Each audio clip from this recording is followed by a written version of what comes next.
On m'a souvent demandé quel était mon secret pour avoir une peau sans âge. Ce que je vais vous révéler ce soir n'a jamais été écrit dans aucun livre de médecine. C'est une vérité que l'industrie cosmétique veut taire, parce qu'une fois que vous la connaîtrez, vous n'achèterez plus jamais leurs produits. Il y a des histoires que l'on n'oublie jamais, non pas parce qu'elles sont spectaculaires, mais parce qu'elles réveillent quelque chose de profondément enfoui en nous. Celle-ci commence un soir d'automne, dans un café discret du boulevard Saint-Germain, à Paris. Les feuilles des platanes tombaient lentement sur le pavé humide, et la lumière dorée des lampadaires se reflétait sur les vitres. J'étais assise là, entourée de visages familiers, de rires un peu fatigués, de souvenirs de jeunesse. C'était notre réunion d'anciens camarades de faculté. 40 ans avaient passé, et pourtant, quand je suis entré, tout s'est figé. Claire, c'est impossible. Tu n'as pas changé. Les mots sont tombés comme un murmure d'incrédulité. Certains ont cru à une opération, d'autres à un miracle cosmétique. Je les ai regardés avec un sourire amusé. On aurait dit qu'ils cherchaient à deviner un secret derrière ma peau. Un élixir invisible. Et peut-être qu'ils n'avaient pas tout à fait tort. Je n'ai pas répondu tout de suite. J'ai pris le temps d'observer leur visage. Les rides qui racontaient la fatigue des années, les cernes creusées par le manque de sommeil, les regards un peu éteints derrière des verres de vin rouge. Je voyais dans chacun d'eux le reflet de mes anciens patients. Ces femmes, ces hommes persuadés qu'il fallait toujours acheter plus, appliquer plus, effacer plus. Leur visage avait perdu cette lumière intérieure qu'aucune crème de luxe ne peut recréer. Alors j'ai simplement dit d'une voix calme, ce n'est pas une crème, ce n'est pas une injection, ce n'est même pas un traitement, c'est un geste, un silence. Puis des rires nerveux. L'un d'eux a plaisanté, un geste. Tu veux dire une prière? J'ai hoché la tête, sérieuse. Parce que oui, d'une certaine façon, c'en est une. Un rituel, une manière de dire à sa peau, je t'écoute, je te respecte, je te rends ta place. Vous savez, dans ma carrière de dermatologue, j'ai vu des milliers de peaux, des peaux ternes d'épuisement, des peaux meurtries par la peur de vieillir, des peaux étouffées sous des couches de produits chimiques. Et puis j'ai vu parfois des visages d'une pureté bouleversante, ceux de femmes âgées qui ne mettaient presque rien sur leur visage, mais qui prenaient soin d'elles comme on prend soin d'une fleur rare. À ce moment-là, j'ai compris que la beauté n'était pas une conquête, mais un retour à l'essentiel. Et c'est exactement ce que j'ai redécouvert après ma retraite. Loin des hôpitaux, loin des laboratoires, dans le calme de ma petite maison près de la Seine, j'ai commencé à observer, à expérimenter, à écouter ce que la peau avait à dire. Elle ne voulait pas être rajeunie à tout prix. Elle voulait simplement respirer, être respectée, être nourrie, pas étouffée. Je me souviens du jour où j'ai trouvé la première clé. C'était presque par hasard.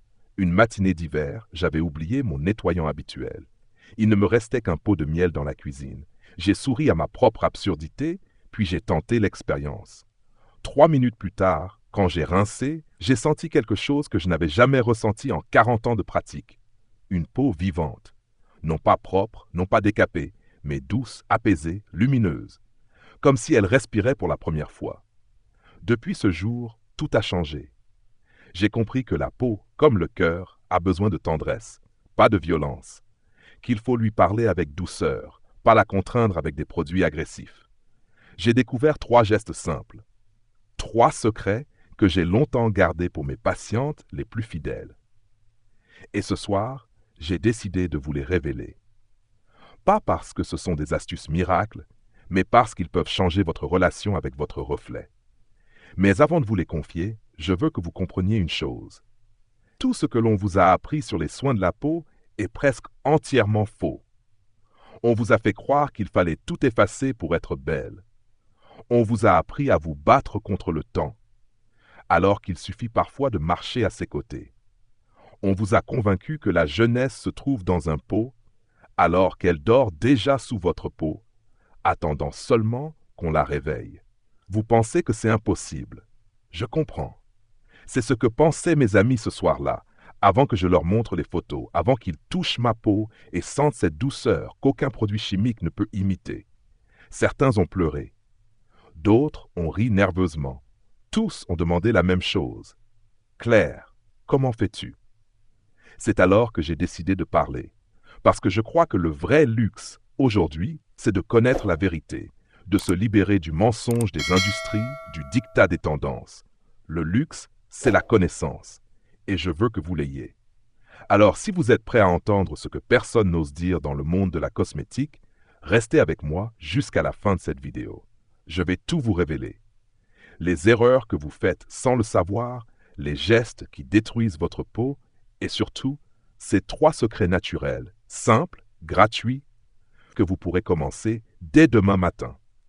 Mais je vous préviens, ce que vous allez entendre risque de bouleverser vos certitudes. Vous ne regarderez plus jamais votre miroir de la même façon.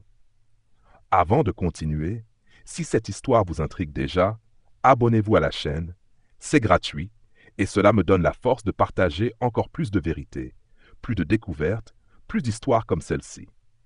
Des histoires qui changent la façon dont on se regarde soi-même. Et maintenant, laissez-moi vous poser une question, une seule, avant que nous allions plus loin. Selon vous, qu'est-ce qui rend vraiment un visage beau? A. Le produit que l'on met dessus. B. L'amour que l'on lui accorde chaque jour. Écrivez votre réponse dans les commentaires, A ou B, et dites-moi pourquoi votre réponse en dira bien plus sur votre peau que vous ne le pensez. Je me souviens du jour où j'ai compris, enfin, pourquoi tant de visages paraissaient vieillir plus vite que les années ne l'exigeaient. Ce n'était pas la faute du temps, ni même de la génétique. C'étaient nos gestes, nos habitudes, nos obsessions pour la propreté et la perfection. Ce besoin presque maladif de se débarrasser de tout, de la moindre trace, du moindre éclat de sébum, du moindre défaut, jusqu'à effacer la vie elle-même de notre peau. Dans mon cabinet, à Paris, je voyais défiler des femmes d'élégance rare, leurs foulards Hermès, leurs sacs en cuir souple, leurs voix feutrées. Elles arrivaient avec des visages impeccablement maquillés, mais en dessous, la peau criait au secours. Rougeur, tiraillement, zone sèche, réaction imprévisible. Toutes pensaient faire ce qu'il fallait, se démaquiller 2 fois, frotter, gommer, purifier, matifier. Et chaque soir, elles recommençaient. Il faut bien enlever les impuretés. Docteur, me disait-elle. Oui, mais à quel prix? Je leur répondais souvent par une question. Quand vous lavez un tissu de soie, que faites-vous? Elles baissaient les yeux, comme si elles comprenaient soudain. On ne frotte pas la soie, on la laisse tremper, on la traite avec respect. La peau, c'est la même chose. C'est une soie vivante. La maltraiter, c'est la faire se défendre, s'assécher, se rider avant l'heure. Le plus grand mensonge de la cosmétique moderne, c'est de nous avoir fait croire que la peau est sale, qu'elle doit être décapée pour respirer. En réalité, elle se nettoie d'elle-même.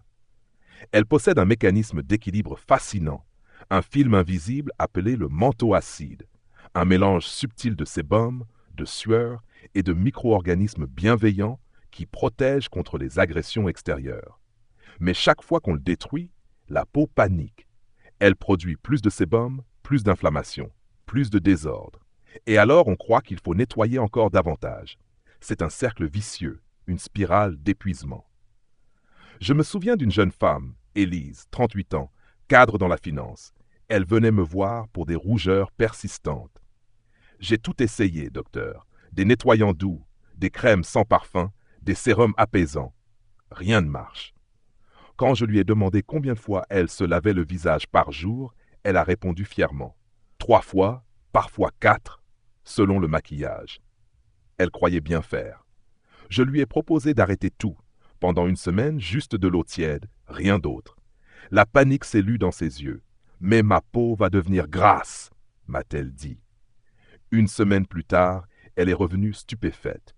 C'est la première fois depuis des années que ma peau ne me brûle plus. Son visage avait retrouvé sa respiration.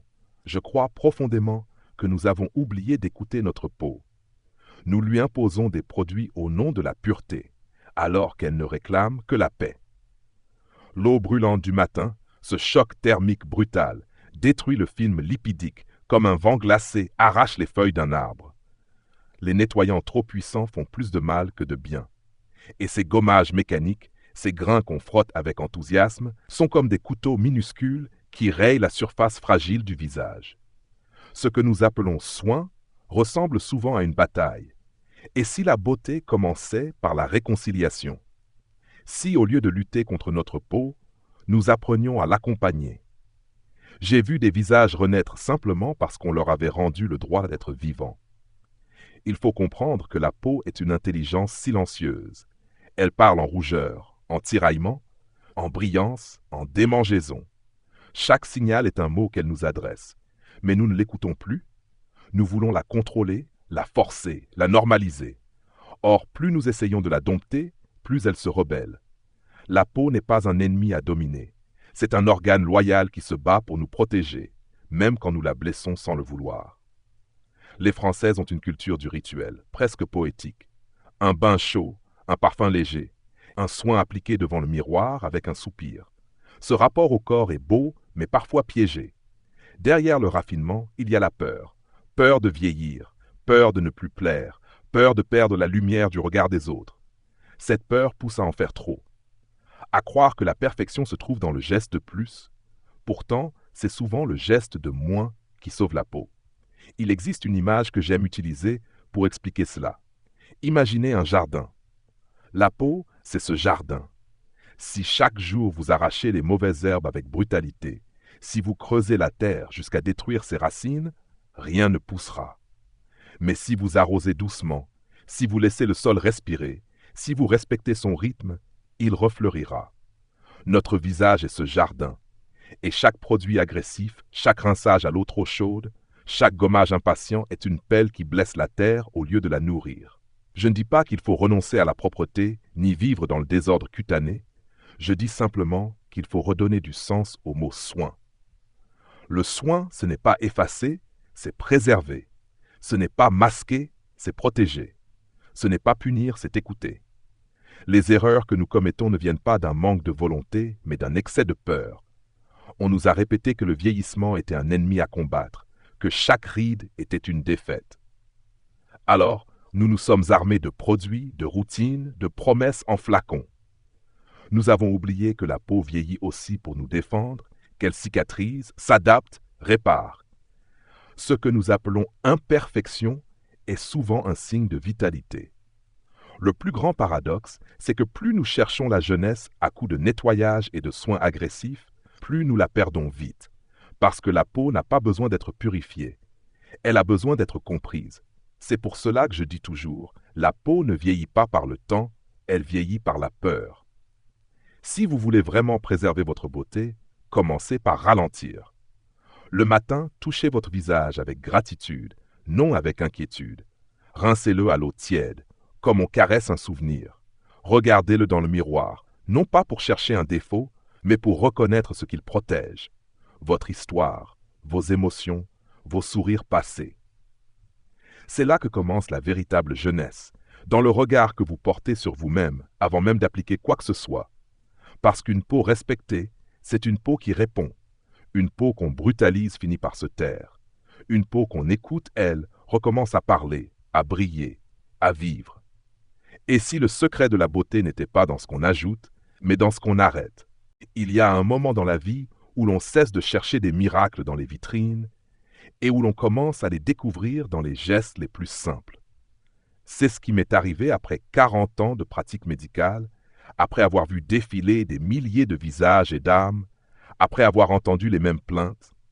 J'ai tout essayé, docteur, et rien ne marche. Ce jour-là, j'ai compris que la peau ne demande pas plus, mais mieux. Elle réclame la simplicité retrouvée, le respect de sa logique naturelle. C'est ainsi que sont nés mes 3 secrets.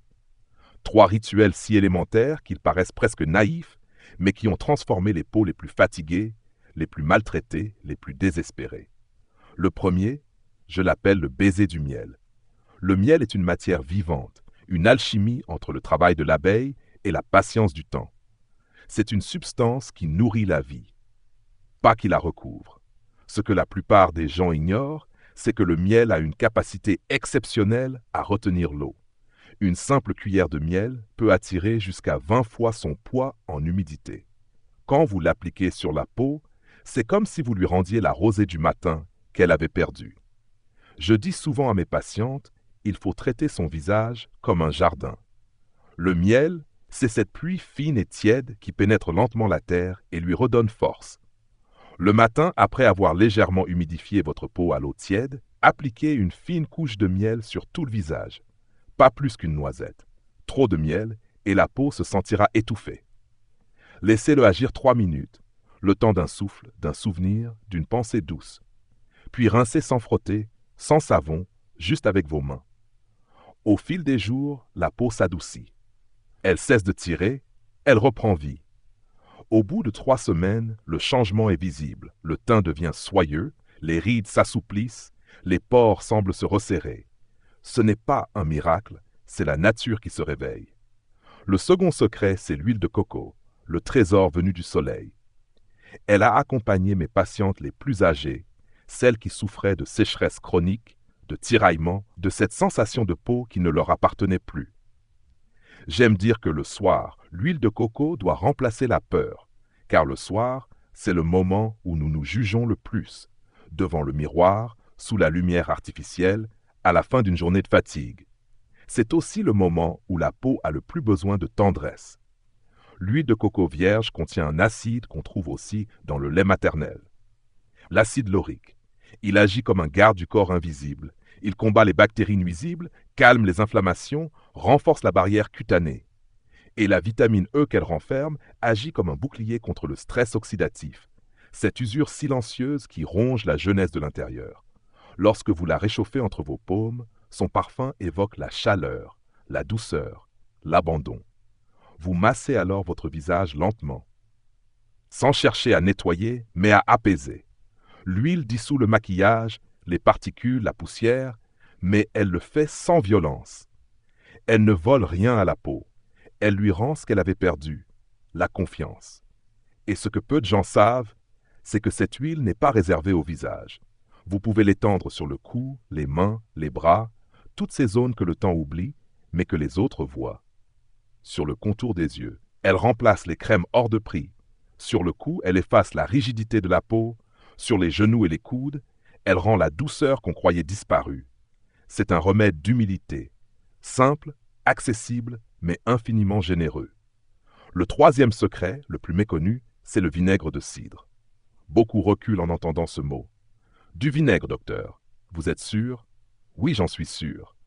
Car le vinaigre de cidre dilué dans de l'eau tiède possède le pouvoir de rétablir le pH naturel de la peau.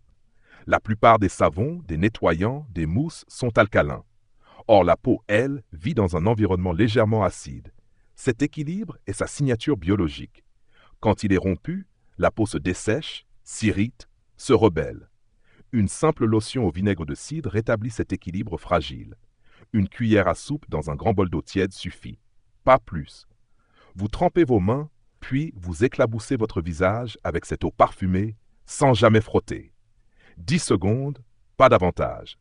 Le vinaigre de cidre contient de l'acide acétique et de l'acide lactique, 2 acides doux qui dissolvent les cellules mortes et révèlent la peau neuve sans la blesser. C'est une exfoliation naturelle, fine, respectueuse. Au bout de quelques jours, la peau devient plus lisse, plus claire, plus apaisée. Et au bout de 3 semaines, elle retrouve cette transparence qui évoque la porcelaine ancienne, non pas la blancheur artificielle, mais cette clarté vivante qui accroche la lumière. Ces 3 gestes, miel, coco, cidre, ne sont pas de simples soins. Ce sont des actes de réconciliation. Quand vous les pratiquez, vous ne traitez pas votre peau, vous lui parlez. Vous lui dites « je t'ai trop forcé, maintenant je t'écoute ». Et la peau répond. Elle le fait toujours, si on lui laisse le temps, car elle a une mémoire. Elle se souvient des blessures, mais elle se souvient aussi de la douceur. Je pourrais vous citer des dizaines d'exemples. Marie, 62 ans, ancienne infirmière, qui avait la peau ternie par les années de stress et les nuits sans sommeil. 3 semaines de rituel, et elle est revenue me voir, le visage apaisé, les yeux brillants. J'ai l'impression de rajeunir de l'intérieur. Ou bien Camille, trentenaire, qui avait des problèmes de boutons chroniques. Après avoir abandonné les produits agressifs et adopté ces 3 gestes, sa peau s'est rééquilibrée d'elle-même. Moins de sébum, moins d'imperfections, plus de douceur. Chaque fois que je partage ces secrets, je vois la même chose. Au début, les gens doutent, puis ils se transforment. Ce n'est pas la peau seule qui change, c'est le rapport à soi. Parce que derrière ces 3 gestes, il y a un message. La beauté n'est pas une conquête extérieure, c'est une écoute intérieure. Et je vous le dis sincèrement, vous pouvez dépenser des centaines d'euros en cosmétiques, mais jamais vous n'achèterez ce que procure un rituel sincère. Quand vos mains touchent votre visage avec bienveillance, quand vous sentez le parfum du miel, la chaleur de l'huile, la fraîcheur du vinaigre, quelque chose s'aligne. Ce n'est plus seulement un soin, c'est une prière silencieuse, une manière de dire merci à votre corps pour tout ce qu'il a traversé. Alors, si vous deviez ne garder qu'une seule chose, gardez ceci.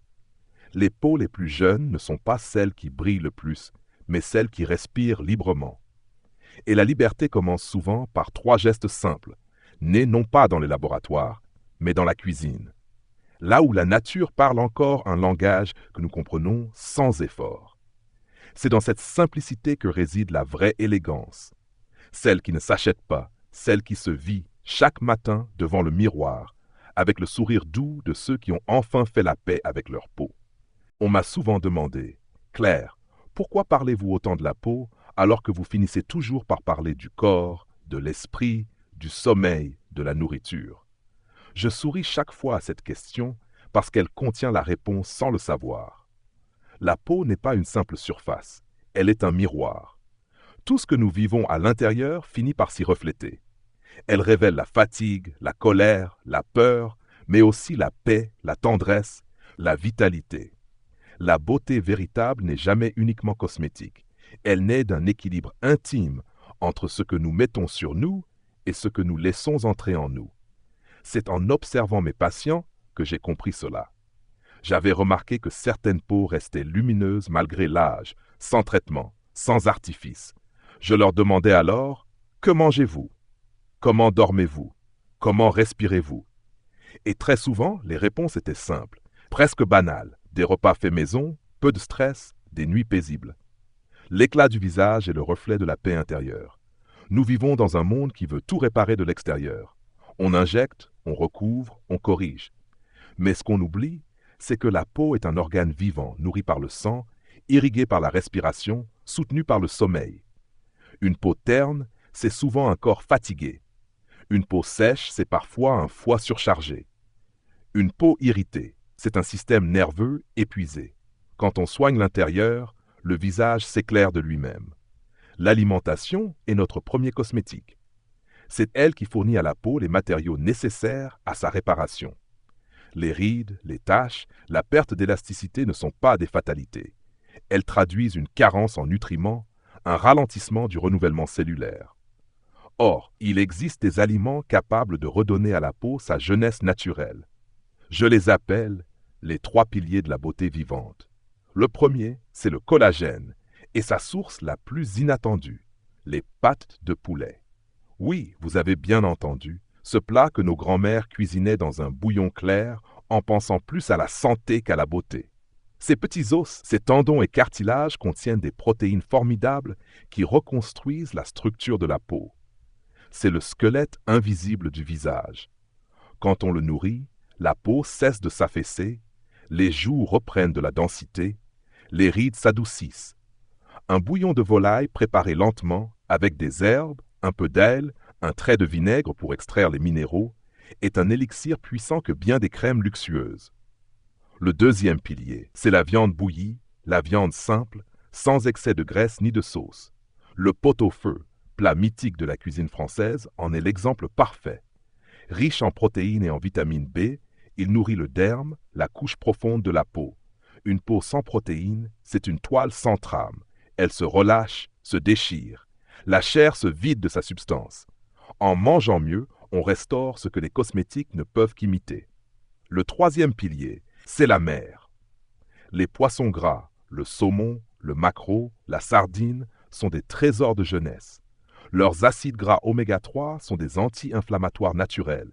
Ils apaisent les rougeurs, calment les irritations, préviennent la sécheresse. Ils rendent la peau souple, nourrie de l'intérieur. Ce n'est pas un hasard si les peuples qui vivent près de la mer, comme les Bretons ou les Méditerranéens, gardent ce teint rosé et vif jusque dans la vieillesse. Mais la beauté intérieure ne se limite pas à ces 3 aliments. Elle se nourrit aussi des couleurs que nous mettons dans nos assiettes. Le rouge des tomates et des fraises protège contre les rayons du soleil. Le vert des épinards et du brocoli purifie le sang. Le blanc des poires, du radis, de l'ail, selon la médecine orientale, fortifie les poumons. Et quand les poumons sont forts, la peau respire mieux. La nourriture est un langage, et la peau en traduit chaque mot. Pourtant, l'alimentation seule ne suffit pas. Il y a un autre facteur, plus discret mais plus décisif encore, le sommeil. Le sommeil est le moment où la peau se reconstruit. Pendant que nous dormons, notre corps libère des hormones de croissance qui stimulent la régénération cellulaire. C'est une sorte de chantier silencieux où les cellules endommagées sont remplacées, où les fibres de collagène sont réparées, où les toxines sont éliminées. Quand nous manquons de sommeil, ce processus s'arrête. Et le matin, le miroir nous le rappelle avec une franchise cruelle. Teint gris, traits tirés, regard éteint. On sous-estime le pouvoir du repos. Dormir, ce n'est pas perdre du temps, c'est offrir à la peau la plus précieuse des crèmes de nuit, celle que le corps fabrique lui-même. Je conseille toujours de se coucher avant minuit. Après 7 heures, le corps bascule dans un autre rythme, moins réparateur. Évitez les écrans, tamisez la lumière, respirez profondément avant de fermer les yeux. Chaque minute de sommeil avant minuit compte double pour la beauté. Et puis, il y a la respiration. Peu de gens savent respirer vraiment. Nous respirons vite, court, à la surface, mais la peau a besoin d'oxygène autant que d'eau. Chaque respiration profonde irrigue le visage, détend les muscles, oxygène les cellules. 5 minutes par jour à respirer lentement, les yeux fermés, c'est déjà un soin. Je dis souvent à mes patientes que la beauté n'est pas un acte ponctuel, mais une conversation avec soi-même. Ce que vous mangez, ce que vous buvez, la façon dont vous dormez, la manière dont vous pensez, tout cela devient visible. On ne peut pas tricher longtemps avec la peau. Elle finit toujours par dire la vérité. Si vous la nourrissez d'amour, de patience, de nourriture simple et d'un sommeil profond, elle vous le rendra au centuple. J'ai vu des femmes changer sans qu'aucune crème ne touche leur visage. Elles avaient seulement réappris à vivre plus lentement, à écouter leurs besoins, à se nourrir avec conscience. Leur beauté devenait tranquille, comme une lumière intérieure qu'aucun artifice ne pouvait imiter. C'est cette beauté-là que je souhaite à chacun de vous, celle qui vient du cœur, qui traverse le corps, et qui s'épanouit sur la peau comme une vérité douce. Parce qu'au fond, prendre soin de sa peau, c'est prendre soin de son humanité. Ce n'est pas chercher à paraître plus jeune, mais à être plus vivant. C'est retrouver la gratitude d'exister dans ce corps qui, chaque jour, travaille en silence pour nous maintenir debout. Et si un jour vous doutez de votre beauté, souvenez-vous de ceci. Le visage que vous voyez dans le miroir n'est pas un masque à corriger, c'est une histoire à aimer. Chaque ride, chaque nuance, chaque éclat vient de ce que vous avez vécu, aimé, traversé. Le rôle de l'alimentation, du sommeil, de la respiration n'est pas d'effacer cette histoire, mais de la rendre lumineuse. Voilà le vrai secret d'une peau belle.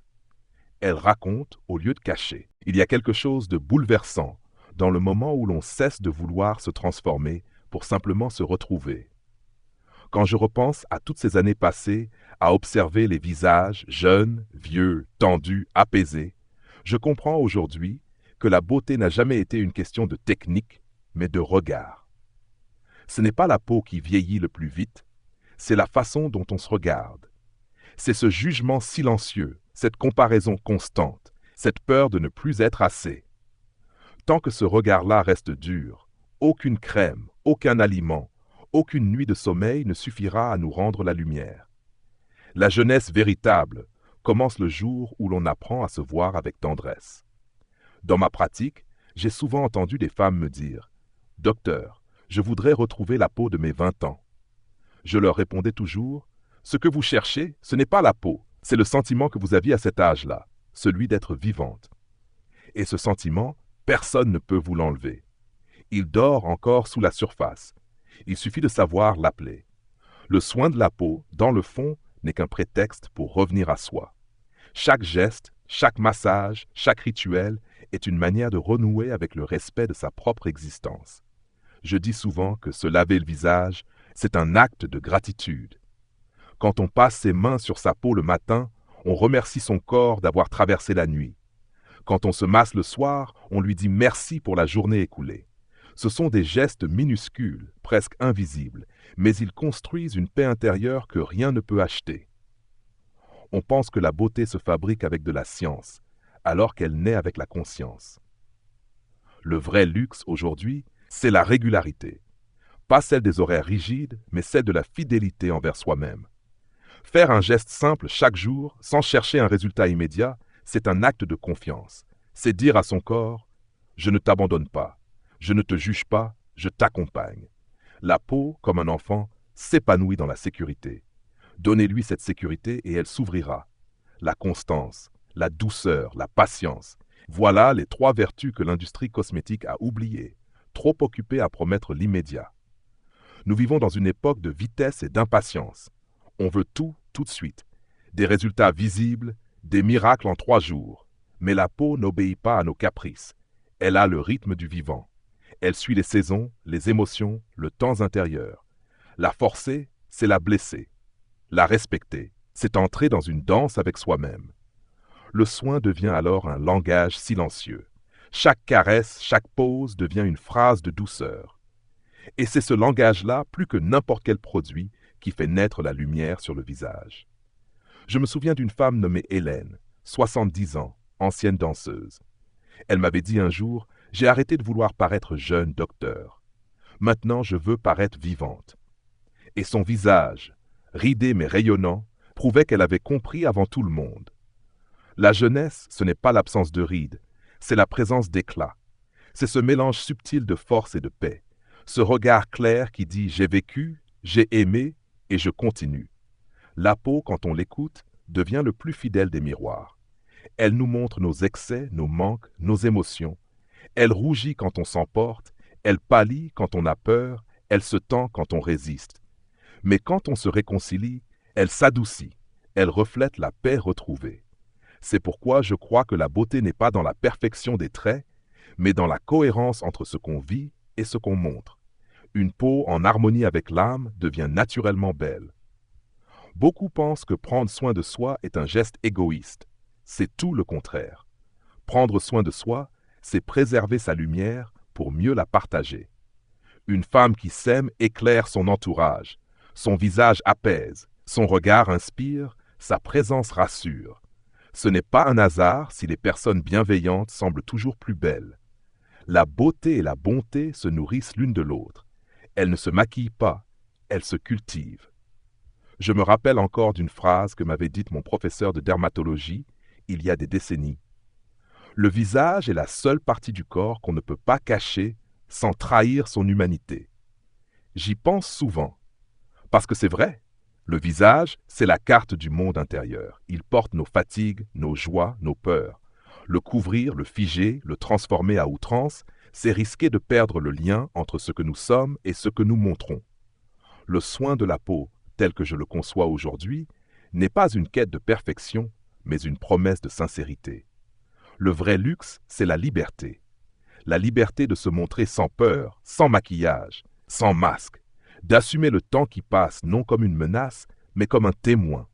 Ce visage qui change, qui se marque, qui vit, c'est la preuve que nous sommes encore en chemin. Chaque ride est une phrase écrite par la vie, et je ne connais pas de littérature plus belle que celle-là. Alors quand vous vous regarderez demain matin dans le miroir, ne cherchez pas à effacer, cherchez à comprendre. Ne voyez pas ce que le temps a pris, voyez ce qu'il vous a laissé.